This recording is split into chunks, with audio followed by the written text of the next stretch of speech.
as scheduled on time. So, welcome everyone. Good morning, good afternoon, and welcome to our Transportation Graduate Seminar today. This seminar series is sponsored by USFITE Student Chapter and the 5 UTCs that we're affiliated with.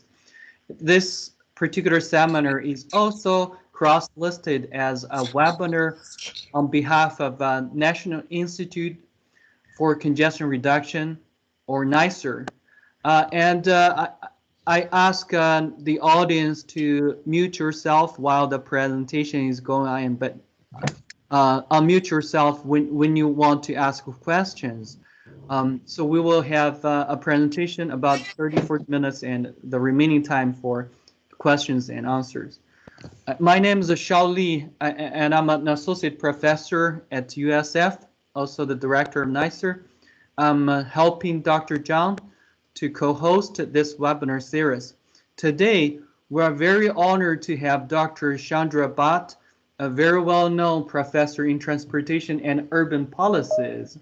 I actually heard his name, when I was a graduate student here. Besides what you can see from his bio in the announcement, I would like to mention a couple of things in my impression.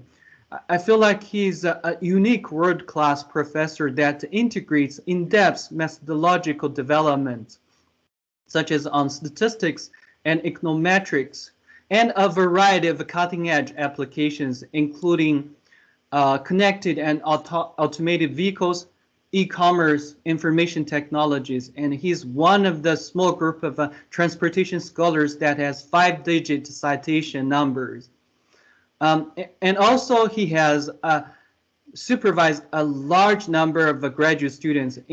Many of them are very successful professors worldwide, including Dr. Abdul Pinjari, who used to work at USF. And he's also done exceptional services and leaderships and many professional organizations. He's the president of Council of University Transportation Centers. He's also editor-in-chief of TR Part B, to me, it's one of the best transportation journals. And he holds many leadership positions in organizations such as TRB and ASCE. Without further ado, let's welcome Dr. Bhat for his presentation on the impacts of autonomous vehicles on individual activity travel behavior. Thank you.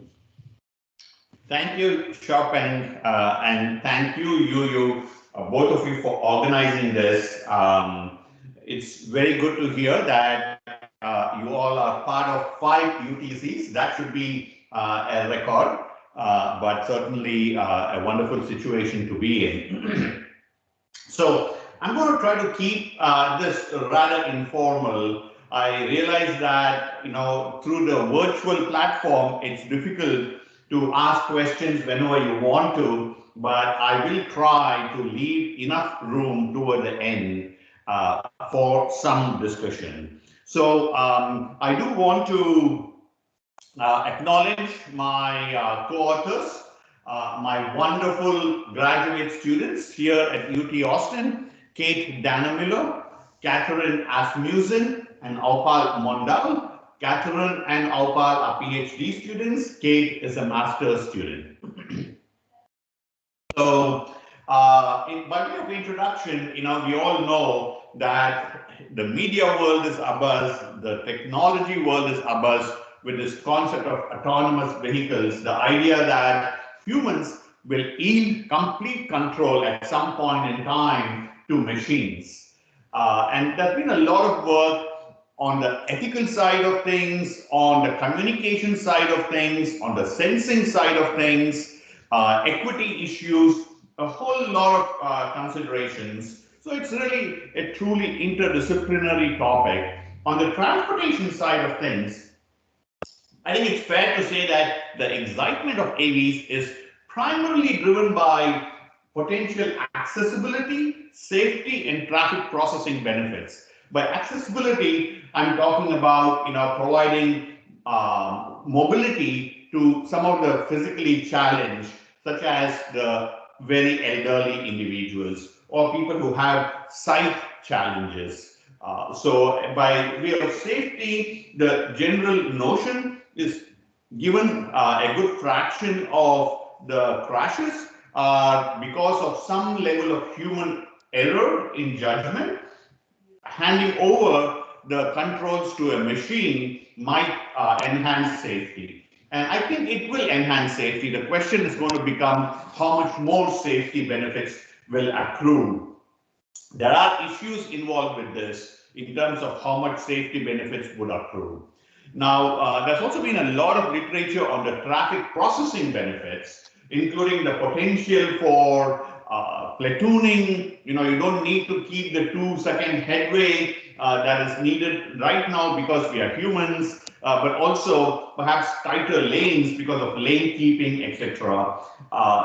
Now, some of our research indicates that we have to consider the travel behavior elements, how humans are going to respond. I'm not completely convinced about the capacity enhancements that are being extolled over there, because why would I stay with my current small vehicle, a cocoon as I like to call it, if I'm going to spend a lot of time in it? Maybe I'm going to start purchasing recreational vehicles because I'm spending so much time. And if many people start buying recreational vehicles, any capacity enhancements through platooning would certainly be offset at least. So there are issues that we have to consider in terms of travel behavior responses and this whole notion of how humans might offset some of these benefits. So there's been, as we all know, a substantial amount of literature in the context of how automated vehicles might impact our travel patterns. In this particular paper, I'm going to focus primarily on level 4 or level 5 autonomous vehicles. In some related papers, we have been working much more closely on lower level autonomy because we have data for that right now, as opposed to asking individuals what they might do or predicting what individuals might do in a currently unavailable environment. But leave that to later. In this presentation, it's going to be basically level 4 or level 5 fully automated autonomous vehicles. So again, there's been a long strand of literature, claims of there will be a drop in the value of travel time because we can use travel time productively. What might that do to the vehicle miles of travel? Studies have assumed a 50% or even 100% reduction in value of travel time and run simulation studies based on those. But there have been some studies more recently done in Australia, done in the United States, including in our group, that suggest the value of travel time is not going to drop too substantially in these autonomous vehicles. Maybe only 30%. A study from Australia suggests maybe not even that, maybe literally zero for a variety of reasons. So the issue is really all many of the earlier studies have assumed certain factors in their simulation models and run their simulations. Now, it is true that in these simulations, it is not uncommon to use a variety of possible scenarios. But even if you have, 4 or 5 scenarios, it's possible that we're missing the mark because there are so many different factors that come into play. Value of travel time, as I'm showing here, is just one factor that might impact travel. So at the same time, what we assume as the value of travel time drop has important implications because it permeates into all aspects, literally, of our travel, whether it be the number of trips we make, whether it be the number of local trips or the distance to local trips, urban area trips, or to also the impact on long distance trip making. So each factor that we modify can have a substantial role in determining what might happen. And if we do not have the right combination of factors across all these various dimensions of value of travel time, how many people are going to own AVs, all of these things, it could lead to problems later on. So most of the earlier studies, as I have been trying to indicate, are what we would refer and what we coin as a factor modification-based approach. So you take a current travel demand model, you change capacity by 20%, or you drop the value of travel time by 100%. So you make these modifications and then you run your currently existing activity travel model system to determine what changes. And we already have talked about some of the issues with this, but I'll talk more about the problems. There are benefits to this approach because, you have a currently calibrated model, you just apply these factors and, you can just churn out based on the scenarios you implement. But there are problems too. One is the approach could be inaccurate, even if precise, possibly precise. We don't know, but it could be precise. So if the inputs are actually correct, if the modification factors are actually correct, it could provide you precise numbers of what's going to happen to vehicle miles of travel or vehicle hours of travel or traffic congestion, etc. But it could be inaccurate simply because the modification factors are wrong. These factor modification approaches also typically use a uniform modification across individuals. So, 100% reduction in value of travel time. We all know that value of travel time is so dependent upon demographic characteristics. But in implementation, most of these factor modification approaches have a uniform modification. To value of travel time, to capacity reductions, sometimes parsed out by the type of roadway, but still there is some level of macro modification, which is the third point, focuses on macro level network changes. So many of these simulation studies are focused on, in a city, how much will network level VMT change, primarily vehicle miles of travel, but not at the disaggregate final resolution of how demographics might impact the vehicle miles of travel or individual dimensions of travel. This also ignores attitudinal and lifestyle factors, the factor modification approach. So what we are doing here is working off a direct survey-based study. And in the direct survey-based study, we are not focused as much on precision. That is, we are not asking, will you travel 2 miles further for shopping? Will you travel 3 miles further for shopping? 4 miles? That's not what our focus is. We are just trying to get a ballpark, sense of how travel might change. From that standpoint, we are not being precise. Clearly not as precise as the factor modification approaches, but perhaps we will be a little more accurate because we're using these broad windows of how travel behavior responses might happen. So we are using a direct survey-based study. Now, there are limitations of even the direct survey-based study, which we'll talk about later. But we believe rather than picking numbers from the air for the modification factors in a simulation study, this direct survey-based study approach can also provide important insights. So our current study, it elicits consumer responses in broad response categories. So, for example, how likely are you to make, what's your response going to be rather to having access to an autonomous vehicle? Very unlikely to make more trips, unlikely to make more trips, neutral, likely to make more trips, very likely to make more trips. So, these are broad response categories. But we believe, given this very psychologically distant landscape we are talking about, it's better to elicit responses in broad response categories rather than in fine response categories. Now, our study cannot provide precise estimates, but can perhaps provide more accurate estimates. It examines the rather, inadequately studied dimensions of how AVs may affect trip generation and trip distances at the individual level.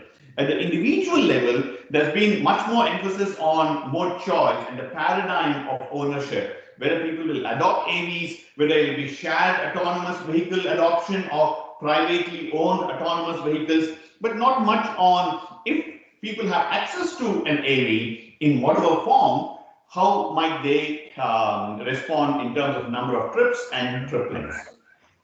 We do consider 3 separate local purposes as well as long distance trips, and we accommodate a suite of built environment, demographic, and psychosocial constructs. So this is what our current study is. So our focus is on 5 main outcomes: additional local area trips generated, trip distance to leisure activities in the local area, commute travel time, trip distance to shop, and additional long distance road trips beyond the local area.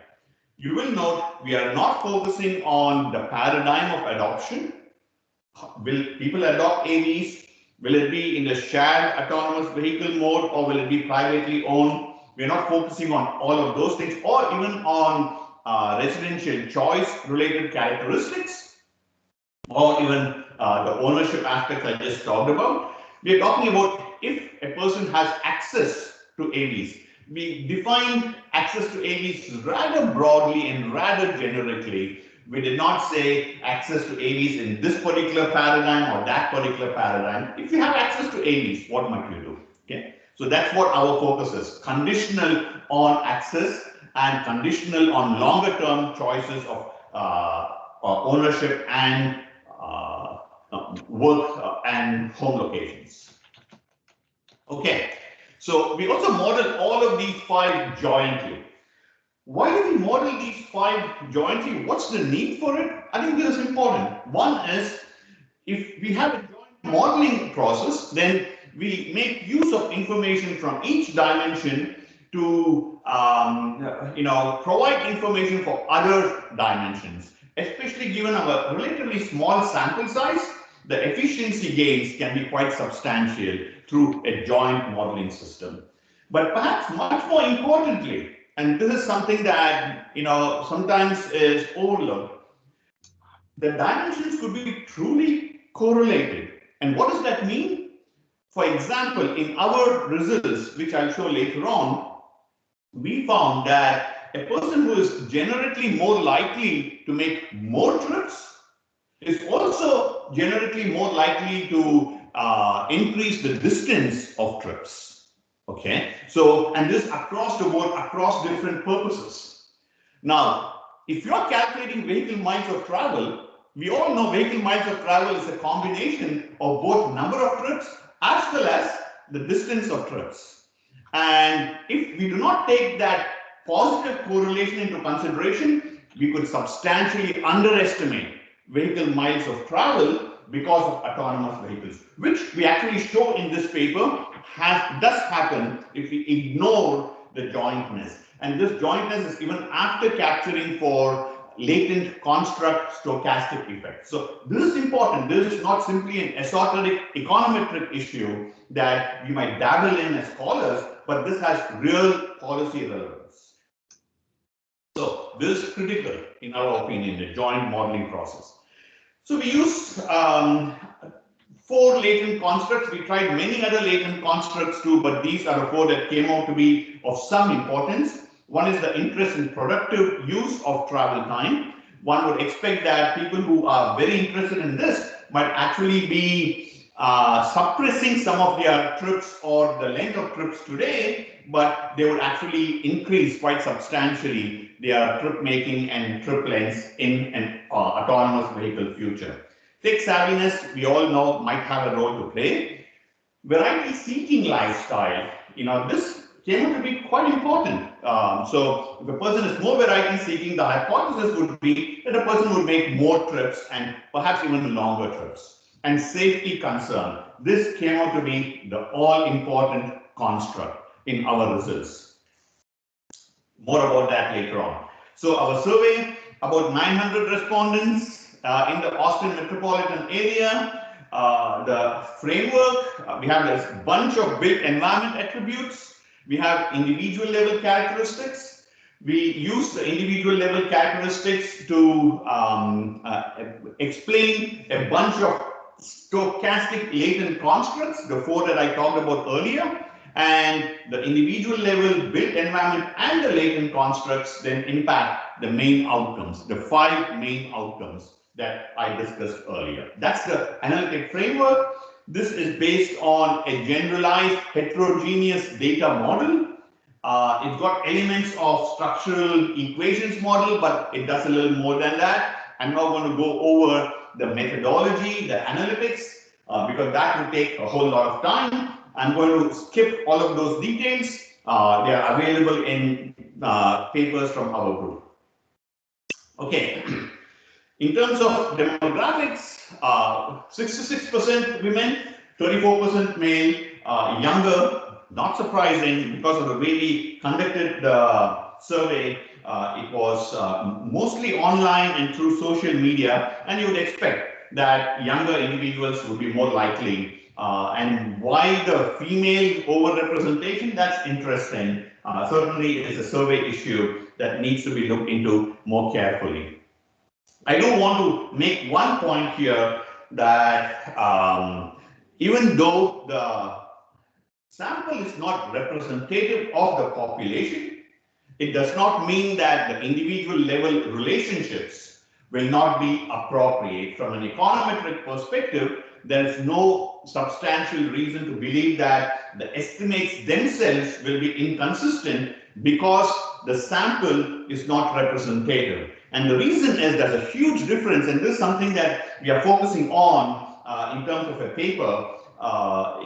There's a difference between endogenous sampling and exogenous sampling. And if the sample is based on exogenous sampling, which is what we are doing here, maybe it's not representative on the female or age.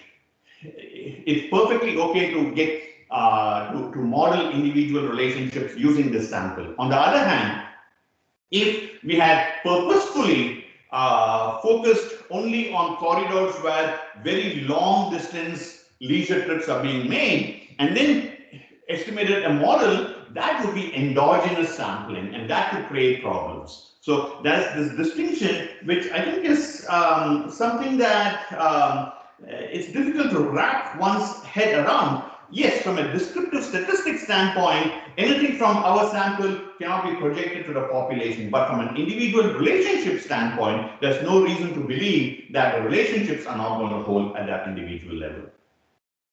Okay, I'm not going to go over the other household characteristics.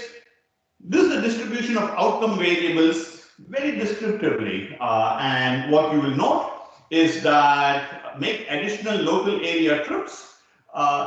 People seem to be somewhere in between. Some say no, some say yes, will make more likely. So the right side is somewhat likely or very likely, and the left side is very unlikely and somewhat unlikely. So, in the large scheme of things, at the macro sample level, it doesn't seem like there'll be too much change in the local area trips. But as you go down, travel further to go shopping, clearly there are more people who say yes, they are likely to travel longer for shopping. Similarly, for leisure, it's more than even for shopping. More people are saying yes, I travel longer for leisure activities. And in terms of long distance trips, probably the most. Okay, you can see many people, more than 50%, say yes, I will travel, I will make more long distance trips. And you have a green band, by the way. The green band is the neutral band. So this distribution of the outcome variables, the latent constructs, you can see I'm just giving you some examples of some indicators we use. But the point I'm trying to make here is, a good percentage of our Austin sample essentially say that they would like to be among the first to have the latest technology. Yes, some Austin pride speaking here. We are a technology hub, dynamic, young, creative, innovative. I can keep going with the adjectives that you can see how proud I am to be an Austinite. Now, concerned about potential failures, and this is interesting. A huge fraction of the sample is saying, yeah, we are concerned about potential failures. Enjoy trying new things. You can see, once again, a large fraction are saying, yes, I like trying new things and make good use of time spent traveling. Okay, let me go to some quick results and I'll close with some policy implications. In terms of quick results here, you will see, yes, women are less tech savvy and are much more safety concerned. The reduced tech savviness in women, that might be attributed to the digital divide in our technology-driven era. The safety concern in the psychology and ethnography literature, there's a lot of discussion about this. The whole notion that when we go into an event that might be risky of any kind, our emotions dominate over reasoned approaches, and women apparently tend to look at events and are much more anxious about potential negative outcomes, even if they are not going to be negative, potential negative outcomes, and because of that, they don't take the dive. And this could be, perhaps indicated here in the higher positive safety concern. We'll also note that toward the end of this thing here, you see the presence of children. Parents in general are much more safety concerned about autonomous vehicles. The whole idea that no one can be keeping my child safer than me. I think that certainly is coming up over here, and perhaps that is being reflected more among women who, chauffeur kids much more so than men in general. Age, you can see clearly higher tech savviness, not surprising. The younger folks, the younger generation are way more tech savvy, brought up in a digital era, unlike some of us in the on the other side of the spectrum, where we are learning things as we go. So that could be this. And the safety concern, again, much lesser among young kids or young adults, I should say, relative to the older individuals. And by the way, let's see, that base over there should be older than 64, not younger than 64. So that's the base, and then these are the young individuals. And variety seeking, clearly you see that result, and IPPT could once again be because they're just much more savvy and know how to use all these technology gadgets, while they're traveling, much more so than the older generation. So interesting results in terms of age. What I'd like to emphasize here, we'll come back to this, is women. The safety concern, this is huge. This positive safety concern is huge for younger individuals, more tech savvy, less safety concern, more variety seeking, more IPTT. So basically we can expect that younger individuals are going to be more likely to undertake more trips and also travel longer distances. Other results can be similarly interpreted. In terms of latent constructs, safety concern dominated every other latent construct, and by far. If a person is safety concerned, it immediately reduces all the dimensions of travel. Productive use of travel time came a distant second in terms of magnitude, and variety seeking came a distant third. So people who are more interested in productive use of time and who are more variety seeking, they have a positive impact on all the dimensions of travel except commute travel time. And that's reasonable because commute travel time, you might not change your work location, you might, but here we fix the residential location. So our main outcome results, I want to spend a little bit time here because this is germane to our policy implications.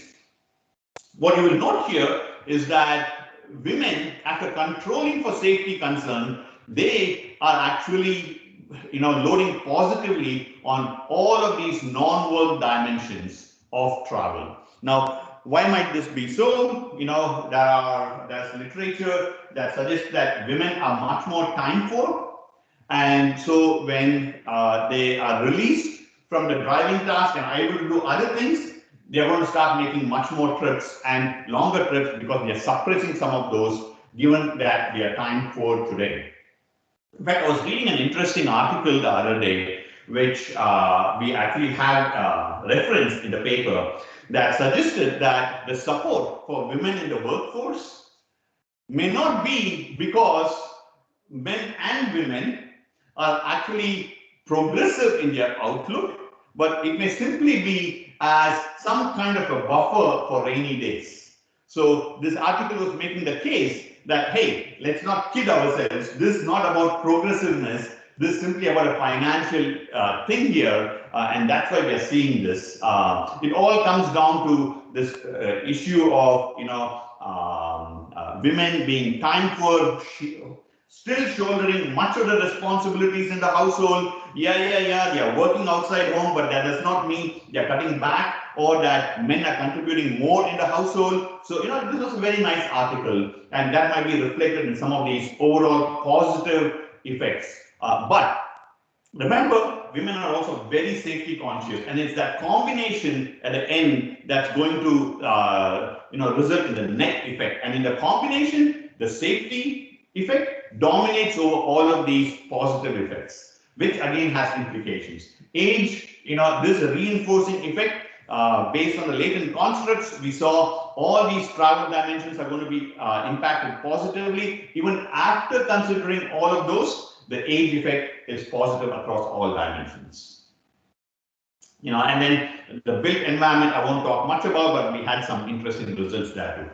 So we can look at what are called the average treatment effect. So what's going to happen? So we computed those, and to interpret, let's look at this 0.29. What it essentially means is that if you take your variable age, and if you take 100 individuals, senior individuals who are more than 65 years of age, and they replace them with 100 young individuals. So 100 seniors are replaced with 100 young individuals in the 18 to 29 year category. What this 0.29 says is 29 additional individuals of those 100 will now start making more trips. That's the way you would read each of these ATE numbers. Okay?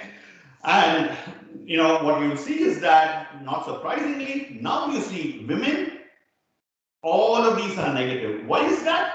Because yes, the safety concern dominates over any other impact, and therefore women, they make, in the large scheme of things, they say they'll make lesser number of trips and shorter trips compared to men. And age, that's a reinforcing effect of all the latent construct effects and direct effects. You see that they're all positive, and same with income.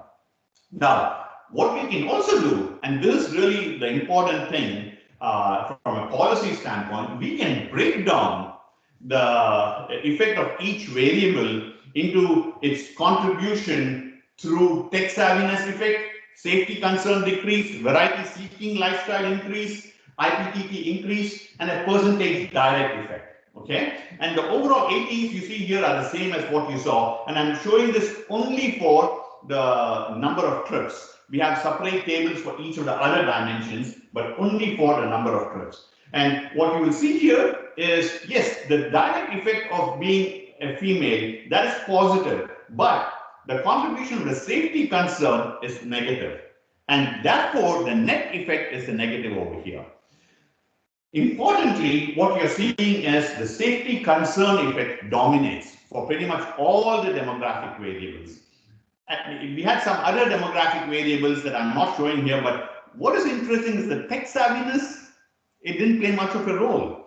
So if for whatever reason, we are trying to increase the uptake of autonomous vehicles, for whatever reason, what it's saying is tech savviness campaigns are not going to help much, according to our results. Okay, what's going to be the most important? Keep pinging over and over on safety concern. That is the one issue. Now, for older individuals, there's also a percentage direct effect that, that is, if you're going from being an old person to a younger person, there's also a substantial direct effect. This may be because, the direct effect could be, as you grow older, the cognitive psychology literature says we get much more easily overwhelmed. We look at the past with nostalgia. We don't want to leave the past. We don't want to leave our habits. But this could also be, we have to consider, customized design for the older individuals because they are reluctant to take up autonomous vehicles. And there's a safety concern element to it, which is 34%, but there's also a direct effect component as well as a productive use element. Older individuals find it more difficult to think how they could use the release time productively. So these are the kinds of inferences and insights we get from using latent constructs. Okay, so I'll end with these policy implications. One of the biggest policy implications that comes out from our study is, autonomous vehicles are touted as providing much more mobility to the elderly. But the elderly are the ones who are very disinclined to take up autonomous vehicles because of safety concerns, but also because perhaps of the human-machine interface getting overwhelmed, etc. What it says is, if we are a car manufacturer, we better pay attention to how we design our interfaces, perhaps much more of verbal talk, not too many buttons, not much cluttering on the screens. All of these issues become important, especially given that all this is being touted as an accessibility benefit. According to our results, the accessibility benefits are going to go much more toward the younger ones, and the schism, if you will, between the younger and the older in terms of mobility is going to only increase with autonomous vehicles. Something that has to be thought through carefully, given how autonomous vehicles have been positioned. So, as I said, the human-machine interface must be simple, perhaps much more audio-oriented, and also perhaps much more multimodal-oriented. We also found, low-income individuals. There's once again this schism between the have-nots and the haves. The higher-income individuals are more likely to be making more trips, longer trips, etc. And these are the ones who might be the ones who would purchase larger recreational vehicles. And therefore, they occupy more roadway. And at the end of the day, it may be that I'm going to just take this out, this coming in the way of my screen. It could be that the lower income individuals bear more cost per mile.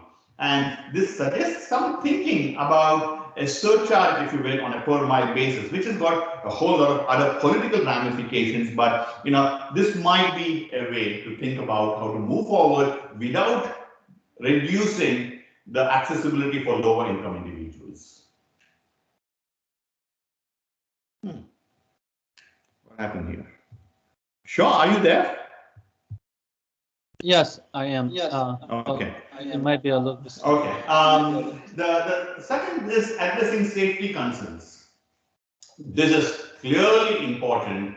Perhaps targeting women, lower income individuals, older individuals to talk about all the safety issues, the reliability that will be built in or is planned to be built in, providing them more confidence about how these autonomous vehicles can provide information on a real-time basis about children who might be traveling alone if a child is traveling to school. All these things are certainly very important.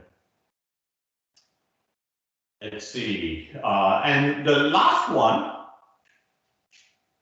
is we do find that there are more trips going to be made if autonomous vehicles are accessible in urban areas. There's an increase in trip making, and that could have an impact on urban congestion levels, with a caveat that these are the same places where perhaps shared autonomous vehicles can play much more of a role. And we did not separate out shared with privately owned. So that differentiation might take care of this. But in any case, road use pricing charges, or if you want to try to avoid people moving from walking to autonomous vehicles, having a non-linear charge for use on a per mile basis for use of autonomous vehicles might be another way to discourage the movement from physically active modes of travel to autonomous vehicles. This concept of integrating last mile with transit might be another way to manage urban congestion. So at the end of the day, our study is basically suggesting things have to be thought through carefully. This idea that autonomous vehicles is going to provide much more accessibility to the socially excluded, the older individuals, all that has to be, if that's the emphasis and the goal, we have to customize our development and customize our campaigning work. And so the bottom line, don't leave anyone behind. That's really the main issue here. A paper is available at my website, and that's the title of the paper. Anyone can retrieve the paper from my website, and we would like to acknowledge support from USDOT under the UTC program grant and the UT Good Systems Grant Challenge. With that, let me stop sharing my screen so that I can see some of you better, and let's go into a discussion mode. So, Xiaopeng, all yours. Thank you, Dr. Bhat. I hear echoes of me. It's fine. I think this is very insightful presentation. I learned a lot. I already saw some questions from the chat box. Maybe we can go through them, and I'll just read them out. The first question is from Cass Andrews, and it is, will the presentation deck be available for download? Dr. John, I believe we will upload the slides to the class, but for the general audience, I think we have. Do you want to comment on the access? Yeah, I think it really depends on Dr. Barr. If Dr. Barr is willing, then we certainly, because we have attendance list of who have participated in this seminar. So if Dr. Barr is okay for sharing, then we can send it to all of the audience afterwards. I have no problems. Thank you. That's very generous. So we will send out the presentation slide deck to all the audience.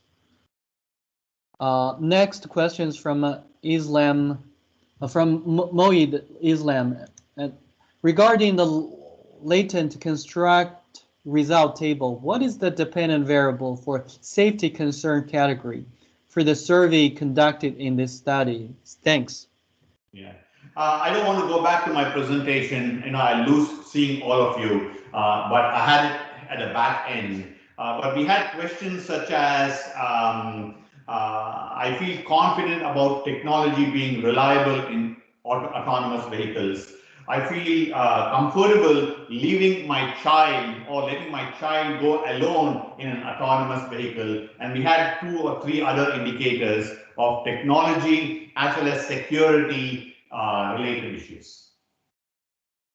Those became the indicators to help us extract information about safety concern. Yeah,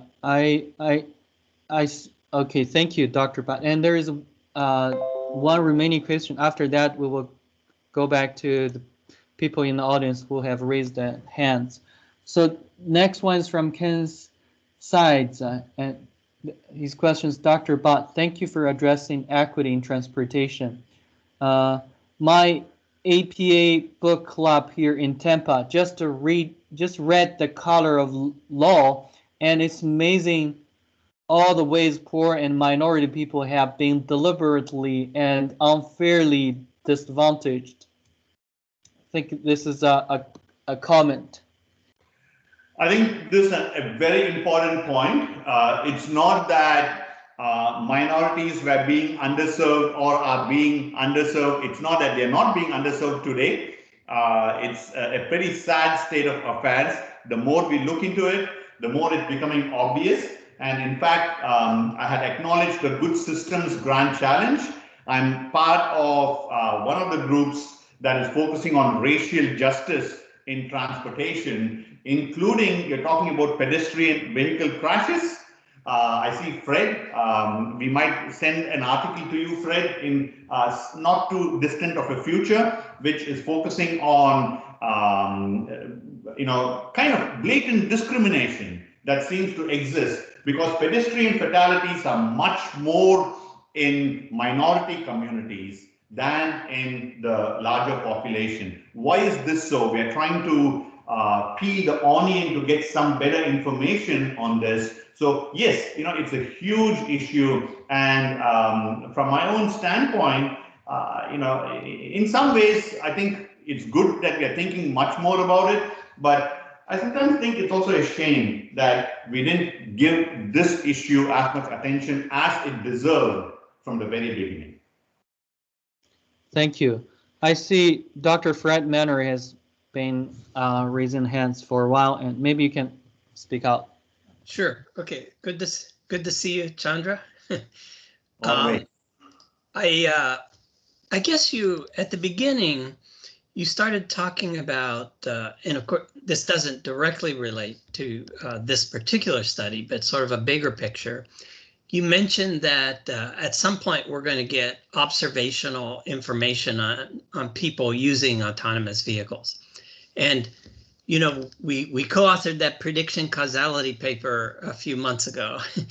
And it got me thinking that when we first start collecting data, we are going to have a very specific sample of people. So we're not going to have a random sample of people that choose to use autonomous vehicles. And this also gets into the equity issue too, because the information we're going to be gathering are going to be from a self-selected group of a bunch of rich people that are going out driving these vehicles. And their observed behavior is likely to be much different once we get it to the general public. But it seems like, and we've discussed this offline quite a bit, but it seems like some of the work that you're doing now could help inform the potential selectivity bias that will result when we actually start seeing actual data. So I don't know, I just wanted to mention that and ask if you had any observations. So I think your point is very well taken, Fred. Catherine Asmussen, who is one of the authors of this particular paper, and we are working on a current paper that focuses much more on level 0 and level 1 technologies and trying to see what's going on in these lower level technologies for two reasons. One is these lower level technologies probably will permeate in terms of possession across the board, more so than these autonomous vehicles, at least when they first come in.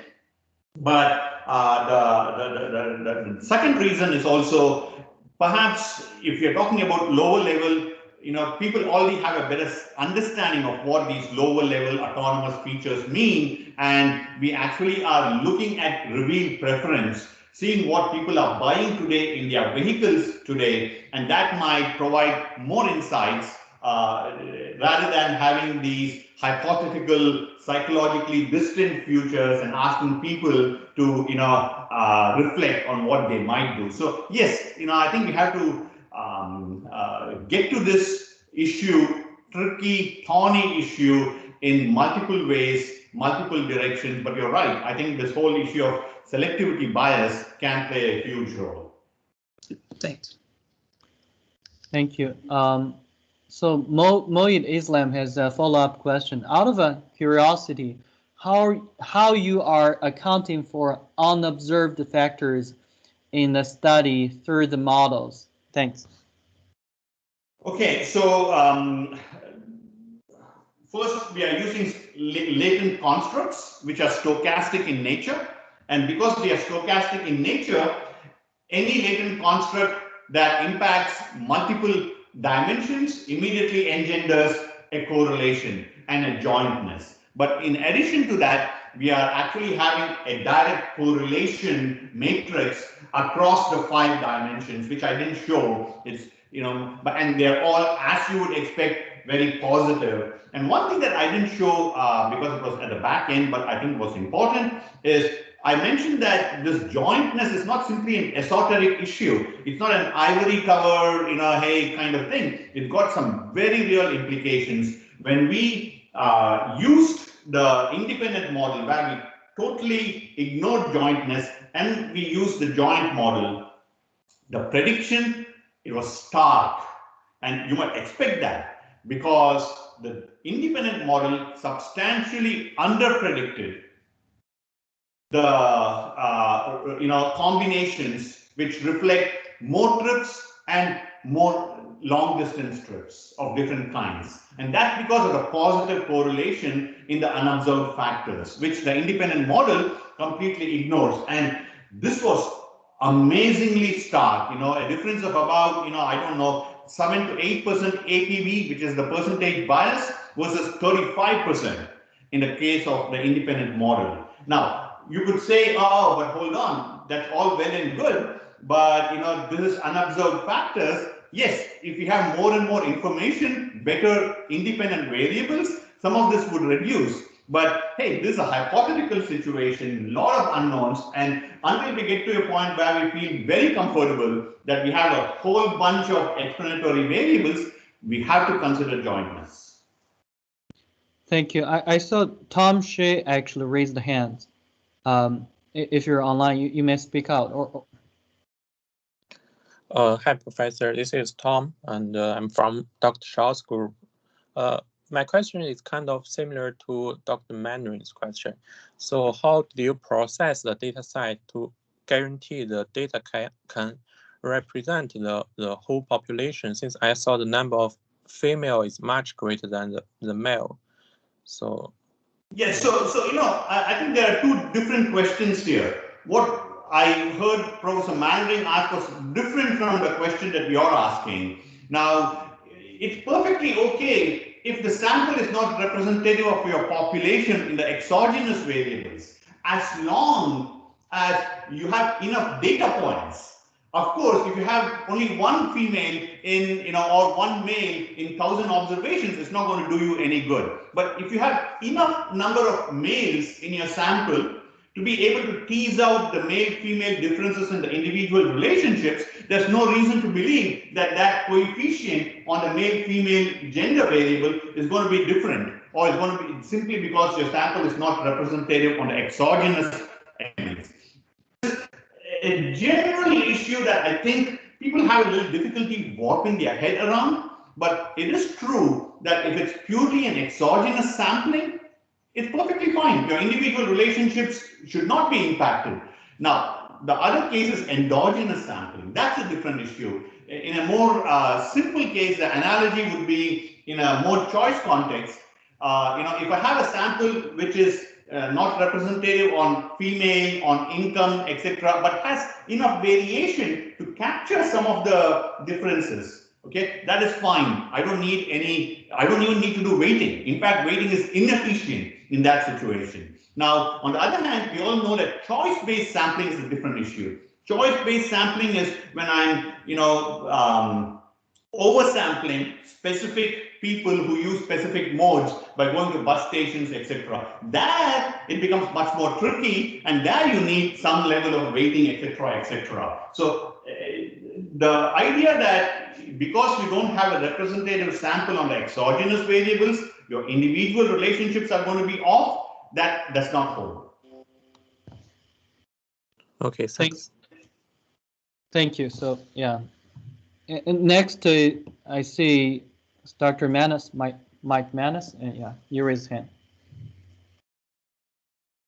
Hi, Chandra. Hi. I had a question about your latent constructs.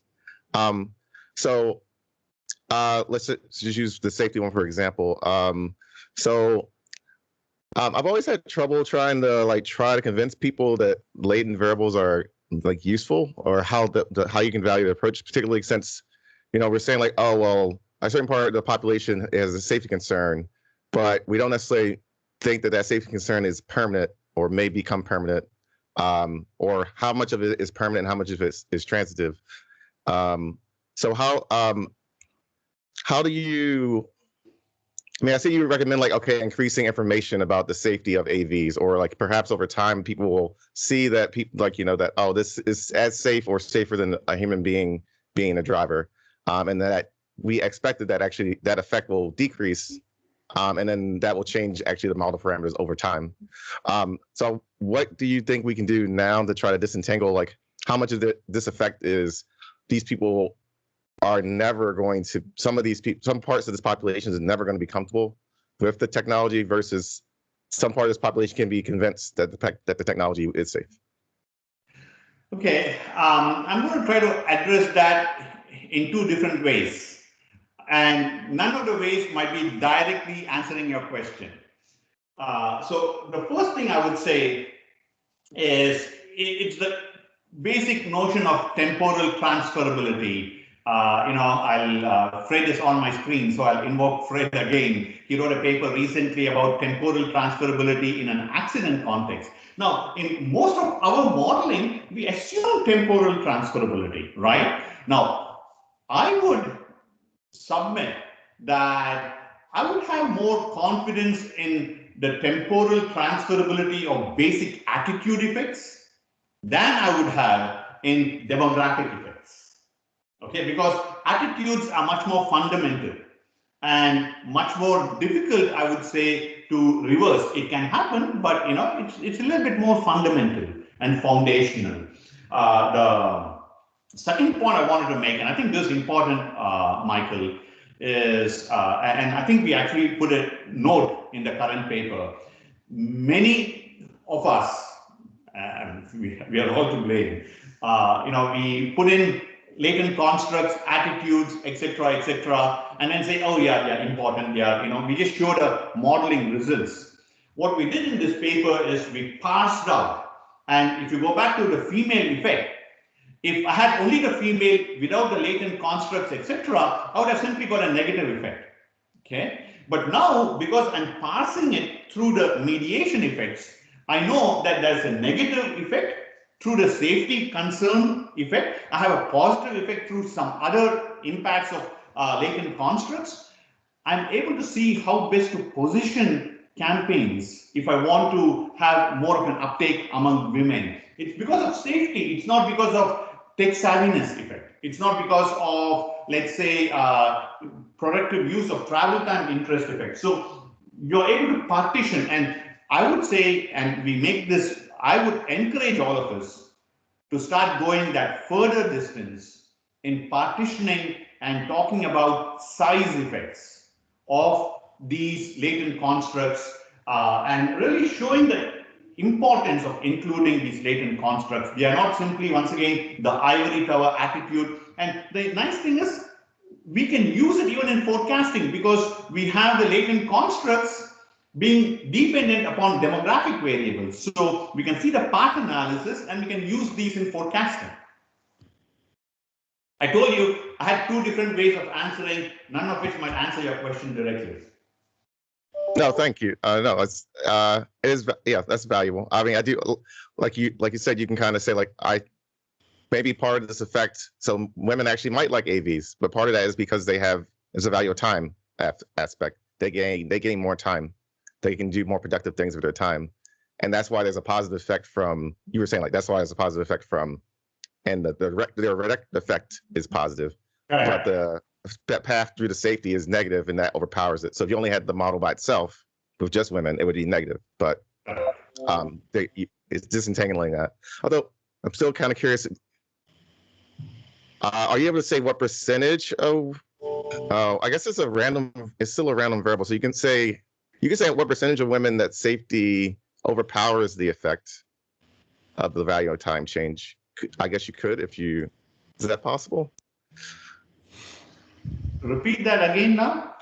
I'm saying since the safety comes in as a latent variable, could you say like what percentage of women the effect of safety overpowers their direct effect? Now you're starting to talk about heterogeneity in the latent construct effects, which can be incorporated. That's an additional layer which we did not quite incorporate over here. But this another thing, by the way, we have started doing this much more. One way to very nicely and compactly introduce these heterogeneity effects is to include latent constructs interacted with specific demographic variables, such as women, in the final model. And that, I think, is something we have not explored as a community as much as we should. We have been doing much more of that recently. It's amazingly such a neat way of introducing heterogeneity rather than random coefficients on each and every coefficient. You have one latent construct. That one latent construct is interacted with many different demographic variables. Immediately, you have random coefficients on all of those demographic and level of service variables if it's in a typical mode choice.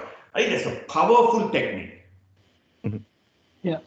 Last, I would like to ask, for some of the new technologies before they appear and are used by consumers, people have one feeling, and after people use them, people may have different feelings. Like an iPhone, like smartphones, right? So before it was widely used, maybe we wouldn't think that a pad with touch buttons would be the best preference. So how do you see that, like the experience and information of automated vehicles would impact the selections? In particular, people before and after riding automated vehicles experience them, they may have the very good point, Shaw.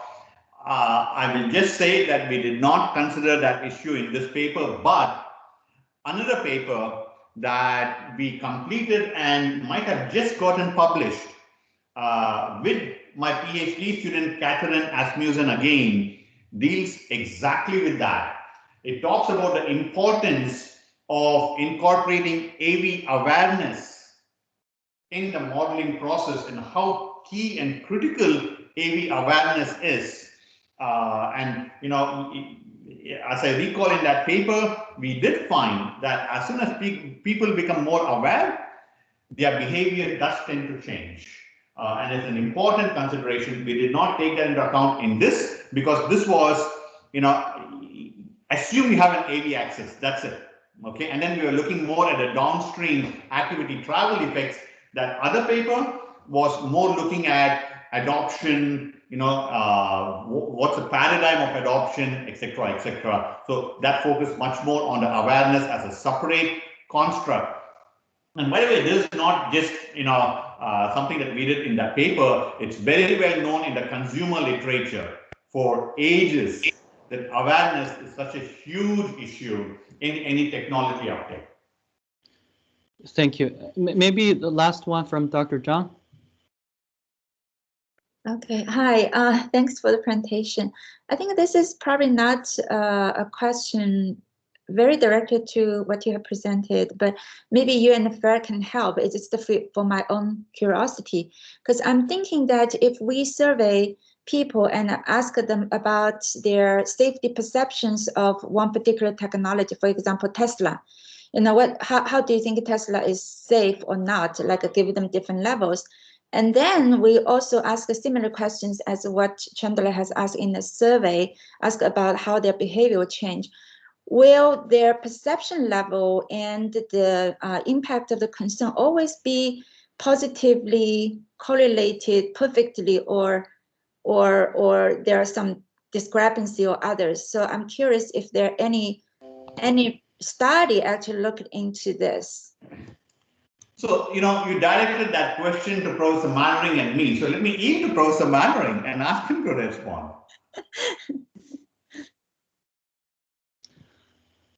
Turn on my mic here. So let me understand the question. So people give a perception of what the safety of the Tesla is. Ask them what are their perceptions of the safety of. Okay, And then what happens? And then you ask the similar survey questions as what Chandra has done in, in the study. So then you're asking, would that change their perception of what they think the safety level of a Tesla is after you ask these questions, or you're using the presumed safety level of the Tesla as sort of a baseline on a new technology that they have a perception of? I was curious about for the social demographic groups, their perceptions versus their safety concerns towards some other dependent variables. Are there? Okay. Yeah. So you're saying that you're trying to predict what their perception of Tesla's safety is. And did you pick Tesla because it's a new No, I just randomly picked. So it could be any vehicle. Something that maybe everybody knows, and ask them what their safety perceptions are. And then their other part of study is, ask other questions. I'm curious about, where the perception level and the concerns towards other dependent variable. And maybe it's too complicated. I'm just No. I think that, and maybe Chandra can back me up. I think if you ask somebody a perception of like a Tesla, for example, I think that'll capture a lot of unobserved factors. There's probably a lot of unobserved heterogeneity in your opinion of Tesla. That would include, your familiarity with electric vehicles, your familiarity with accident data. So I think that your perception of a specific vehicle like a Tesla, you probably would find that to be statistically significant, but only because it's picking up unobserved heterogeneity from factors that you have excluded from your model. And as Chandra mentioned, I mean, there's a lot of things that we don't know when we're doing this with sort of new technologies. There's a lot of uncertainties. Mm-hmm. So the only other thing I would add to Fred is, I think Fred was trying to tease this out from you. I think it's an issue of psychological distinctness, right? That's the way I initially perceived your question. Even in the psychological distinctness, there could be difference in demographic groups. There's a reason why they say, for example, that more educated individuals are able to understand the potential ramifications of global climate change, much more so. This whole issue of global climate change is a little bit distant from most of our perceptions, but the more educated you are, it seems like as though we are able to better close that gap of psychological distinctness in terms of our perceptions. So, I saw your question as basically asking, the psychological distinctness, the perceptions caused by that, does that vary by demographic groups? And yes, the answer is potentially yes. Great, thank you. Thank both. Okay, thank you. I realized, I wish we could have longer time to talk, but I realized we are already 8 minutes past 1. And there is still some comment from the chat box, like a report about Dangerous by Design 2021 showing the, equity issues, and you can check that out. And if you all have more questions, you may send me emails, and I'll compile all the questions and direct them to Dr. Bhat. And today we very much thank Dr. Bhat for his nice presentation and answer questions. If you note, he's standing here for over 1 hour already. So I think thank him very much, and thank all of you for attending. Just a heads up before I end this, next presentation will be from Dr. Xiaodong Qian from UC Davis. He's going to talk about, I believe, equity issues, which is also alluded to in today's presentation. Thank all of you very much. I'll see you next week. Wonderful to see all of you.